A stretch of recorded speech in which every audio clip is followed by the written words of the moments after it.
everybody, Geronimo22 coming back with a video for everybody who is really a part of leagues, especially online leagues.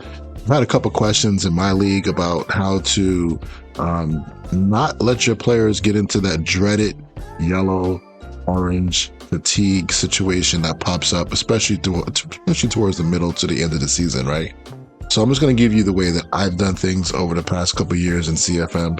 I'm not saying it's the best way, but I don't have a lot of problems when it comes to fatigue. I have no problems when it comes to fatigue, and I have very little injuries as well. So I'm going to focus on the training, the weekly training, and try to show you everything that I do, plus explain some other things as we go along. If you guys have any better ways to do it, you guys have any other suggestions, leave it in the comments below. But let's just get started. So it starts here really with the whole, when you jump into your settings, your franchise settings, or if you're not the owner of the franchise, look at your user settings. Make sure that weekly training is on manual, okay? If it's not in your league, just, talk to the commissioner and try to make it that way. And then when it comes to the practice reps, okay, it always starts in auto, so just put that on manual, okay? So that's going to be a big part of how you do. This stuff down here with auto progressing players has to do with the XP that you get, so don't worry about that, right? So I started a new franchise just to kind of go through a little test right now. Now, I will say in the beginning of the franchise, you will have preseason games. Usually, okay, your fatigue doesn't drop that much in the preseason. So I actually do have a recommendation for that. I'll explain that a little bit later, okay? So the very first thing is you select a game plan. If you guys don't know about game planning, I'll just give a quick little minute on it. You select a game plan, and according to what you select, your team will play better when it comes to those situations, okay? So defending the inside run. Now, your team will get better boost when it comes to block shedding, tackling, pursuit, play recognition, if your opponent calls an inside run. However, as you can see below, look right below the player's head, below it, they talk a little bit about the description of your pluses and the minuses. But some of the minuses are, if the team was to play action you off of the inside run game, your team is now going to get a minus in those areas, okay? And then if they bounce to run to the outside. So you need to kind of pick something that you feel has higher risk and, has higher reward and lower risk, depending on how your opponent plays, or really depending on how Madden plays, okay? My personal favorites is defend the outside run and also defend the medium pass. Now, if I have a team that really is going to try to bomb me deep, I will go defend the deep pass. And if I'm playing somebody who is just going to throw the ball short all game long under 10 yards, and I know that, I will choose defend the short pass, okay? I said it before, I meant defend the deep pass for somebody who has a Metcalf, DK Metcalf or something like that. They're going to try to throw it up deep. I will try to give my guys a boost. Now, real quick, you don't get a boost on every single play. You only get a boost on the corresponding plays that match the game plan. So when you're in the game plan during the game, there's actually a section where you can look at the plays and go with your game plan, and you could just select those plays. It's one of the options in your menu. Check it out. And then the other thing you can do also is you can look through your playbook and you will see plays that have a green highlight that's around the outside of the play. Those are plays that will be plays that you will get a boost, okay? All right, so that's that. Now let's get into the health part here. You look at your players' fatigue, team fatigue, okay? Very most important thing, the practice intensity.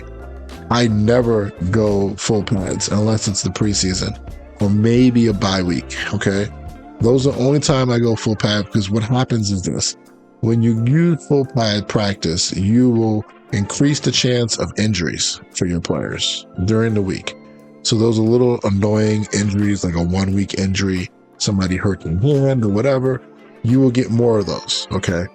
Also, when you select the actual position, all right, each position starters, the guys at the top of the row here are your starters, okay?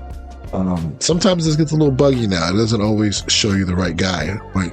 You know your depth chart, know your starters. I never practice my starters, okay? I usually always go split squad right down the line. And this is my base setting throughout the week. just know that if you don't go in here, let's say you miss week 2, right? You forgot to do this. It should stay like this as long as you have it on manual. That's why that was the first thing I showed you. But that's that, okay? And make sure you're on half pads. So this is the NFL way. Half pads, just your uppers usually, and then, or just shockers, just, and then you just go split squad. So practice is total 40 plays from 7-on-7 to team. Usually it's split up 20 plays. Then, your guys are going to split those reps, so 40 plays, starters get 20, backups get 20. That usually keeps everybody healthy, and you get less injuries this way, okay? Half pads especially, and split squad. Now, if you happen to be in a position where you will start to see, I don't have any examples here, I apologize, but you will see that green bar start to go down, like it starts to get smaller. As soon as you see any green bar get smaller for your starters, I automatically put the backups in and I let them get most of the practice reps, okay? So I would have to go week by week and take a look at it and go from there, okay? Now, one last thing. When you have a computer sim game, so let's say you don't play, your fatigue will go down more, and going down is bad, okay? So you might come back and see the next week like, oh, well, I had a sim game, why are my players tired? Well, the game just automatically taxes your guys for playing sim games more than they do when you actually play a regular game against another user. So that's one of the bad things about sim games, and you need to know, if the week before what happened. So really the easiest thing to do is to come in here every week, set your game plan focus, go to your player health, look at your players that might be below or a little bit tired. And sometimes it might be like, hey, my running back is tired. So for him, for that position group, the backups are going to get most of the practice this week. And then for fullback, I'm going to, keep it with the split squad if you have 2 fullbacks, okay? If you have 1, it doesn't really matter. But do that, okay? So go with the split squad, go with backups if you need more rest. Pretty self-explanatory. Make sure it's on half pads. You're good to go, okay? Now, the very last thing you guys know about the focus players, you guys understand that when you come over here, these are guys that you can go into the little mini games with and get some extra XP. Oh, I didn't explain this. Let me go back.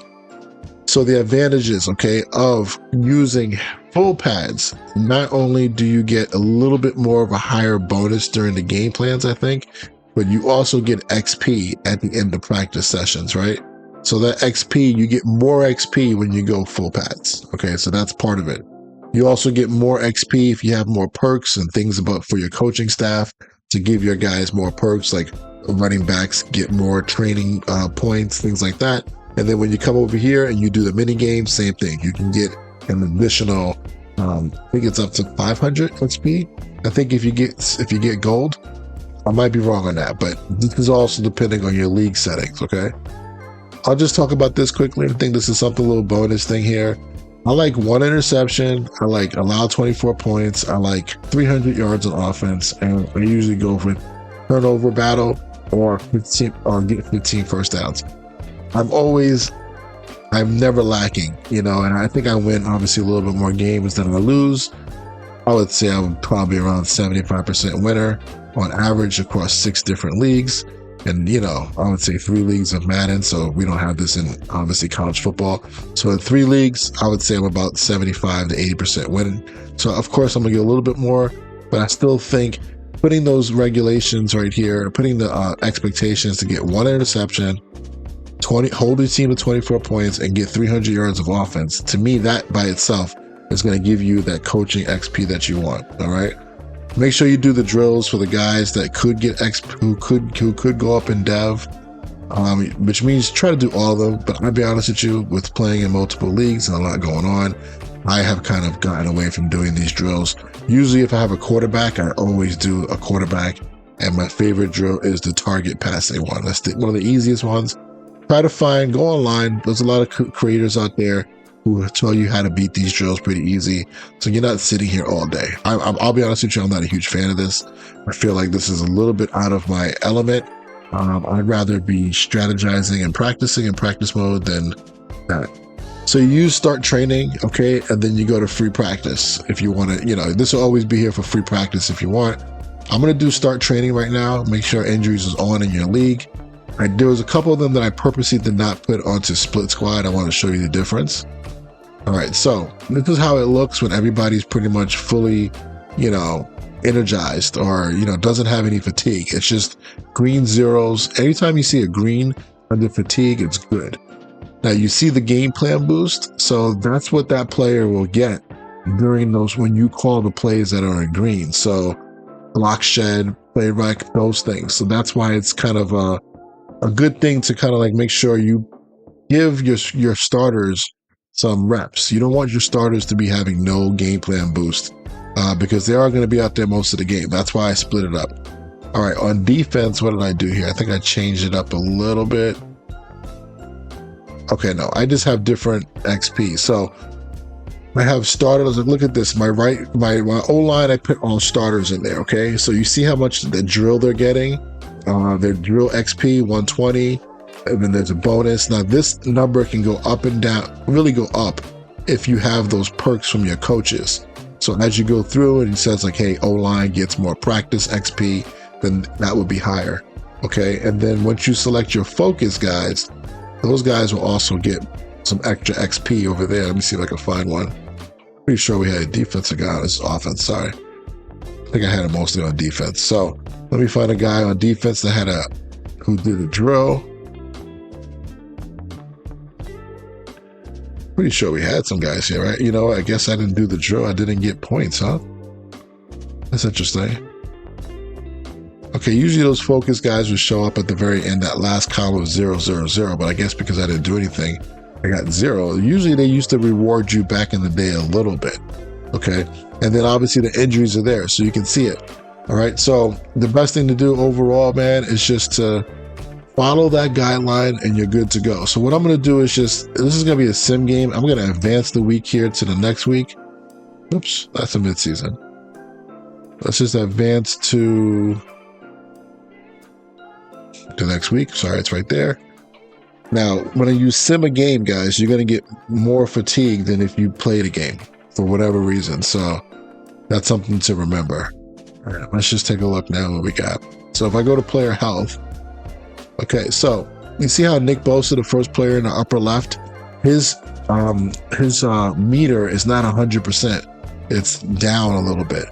Now, go over to the guy next to him. Gross Matos is fine. That's 100%. Hargrave, that's a little bit less than 100, but it's not too bad. Collins is a little bit less. So anytime you see when guys start getting less, what I do automatically is just I let the backups get most of the reps that week. So for Bosa, I would do that. For Hargrave, D-tackle, let the backups get the most of the reps. Just know that a position like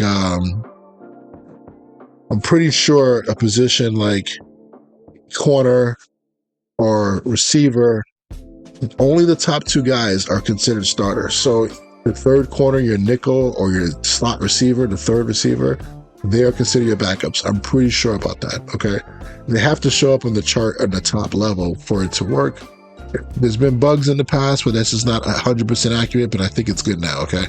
All right, so I'm just going through the rest of the deal here. I don't see anybody else that has fatigue issues, so I'm just going to keep it on split. All right, you set your game plan here. I'm skipping that for now. I'm going over to health. But looking at this, there's really nobody really that tired, okay? All right, this would be a good time to talk about this. During the preseason, though, I am usually going full pods. Okay, because the injuries that you do get, if you do get injuries, is you get injuries that are 1 weekers. So if one of my guys gets hurt, they get hurt for a week. It's not a big deal. All right, so it's a little bit worth it during the preseason to go full pads. I still go split squad, but sometimes I will go first week of preseason, full pads, starters. Second week, full pads, backups. Third week, full pads, starters, knowing that the fourth week is a bye week and everybody can rest up. And also when it's a bye week during the regular season, I will sometimes go full pads again, because if somebody gets hurt, it's usually only 1 week. It's not longer than that. So they're not going to miss a game. Okay. They're just going to miss the bye week. All right. Let me see if there's anything else I got to remember here. I think that's it for now. Let me kind of just, I'm going to sim ahead and just, actually, you know what? Let's just go to the next week and let me just show you how this looks. Okay, so let me go split here. So after you do all of this, you go through all this stuff here, good to go, you do your that, and then you just do your training.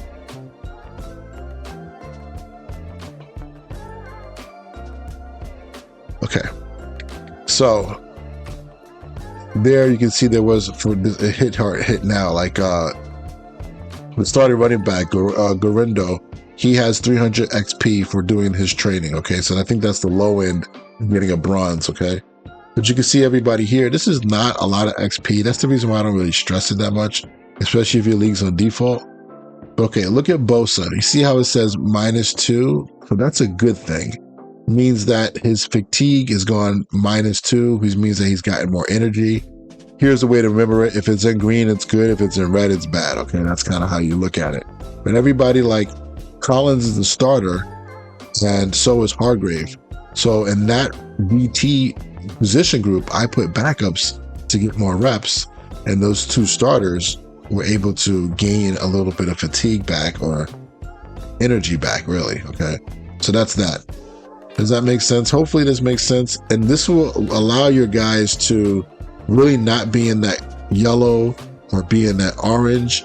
And then the last tip I'll leave you with this. If you have a Thursday night game, okay, make sure you practice your backup players, okay? Because that week, everybody who practices is getting tired. I even think your starters get a little bit tired, even if they don't practice, because it's a short week. So they want the players to be realistically not at 100% energy. So practice half pads, backups before a Thursday night game. You're going to miss one. You're going to forget that you have a Thursday night game and just go and just do the normal routine that I just gave you, but don't forget, okay? But if you do forget and you keep this pattern throughout the whole season, you're going to have less injuries, less fatigue. And just so you know, if your guys are fatigued on the football field during a game, the chances of them getting hurt are higher. But some people are like wondering, how come my guys always get hurt? Well, it's because you're playing guys that are tired. And that also means if you're playing it like with a running back and he's gotten 20 carries and he's bent over, breathing hard, you know, at the line of scrimmage, get him out the game for a play or two, because if he gets hit hard, there's a good chance he's going to get hurt. So just want to give you guys these tips. Hope you guys liked it. If you have any questions, comments, concerns about my process, just let me know. But that's about it, man. Hopefully this helps you guys get out of the fatigue battles and the fatigue struggles that I've heard in some of my leagues, okay? All right. Talk to y'all later, man. Peace.